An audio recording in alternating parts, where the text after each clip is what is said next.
والا که دسفول اینجا داریم این دسفول دیگه چند روز مهمونی خونه دوستای مام بزرگم اینا.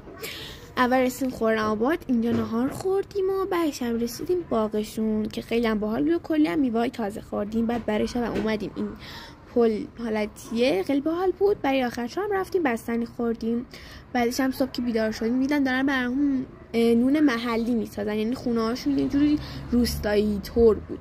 بعد ما اینجا رفتیم شوشتر که این سازه های آبی رو ببینیم، ولی چون خیلی صف بود نتونستیم بریم و خیلی گرم بود، یعنی واقعا دیگه نمیشد. و اینجا پایینش هم حالت بازارچه بود، خیلی باحال بود. اینجا هم که یه خونه‌ای قدیمی مال قدیمی‌ها بود که اسمش یادم رفته، ولی خیلی باحال بود، یه فضای خیلی باحال بود، یعنی حال میداد که از تو گرما دقیقاً بیا اینجا. هم خنک بود هم خیلی چیزای خوشمزه داشت، واقعا خیلی خوب بود. برای بعضا هم رفتیم اینجا که اسمش علی کله بود، پل معلق داشت، منم یه اشتباه کردم سوار شدم و سکته کردم. برای آخرین روزم رفتیم دوباره یه باغ دیگه و برگشتیم خونمون. خدافظ. که دسفول اینجا داریم این دسفول دیگه چند روز مهمونی خونه دوستای مام بزرگم اینا.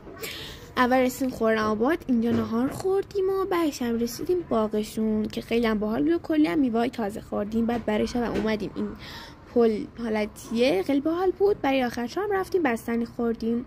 بعدش هم صبح که بیدار شدیم دیدن دارن برامون نون محلی میسازن، یعنی خونه هاشون یه جوری روستایی طور بود. بعد ما اینجا رفتیم شوشتر که این سازه های آبی رو ببینیم، ولی چون خیلی صف بود نتونستیم بریم و خیلی گرم بود، یعنی واقعا دیگه نمیشد.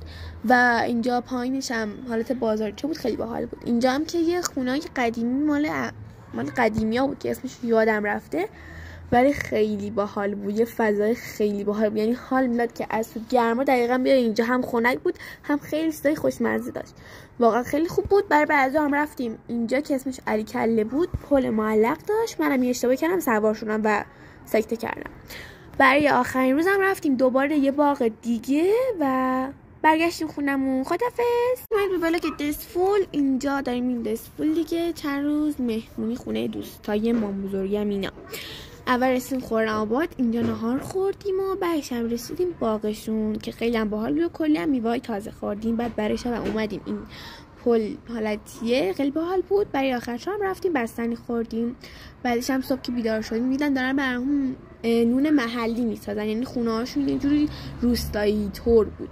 بعد ما اینجا رفتیم شوشتر که این سازه های آبی رو ببینیم، ولی چون خیلی صف بود نتونستیم بریم و خیلی گرم بود، یعنی واقعا دیگه نمیشد.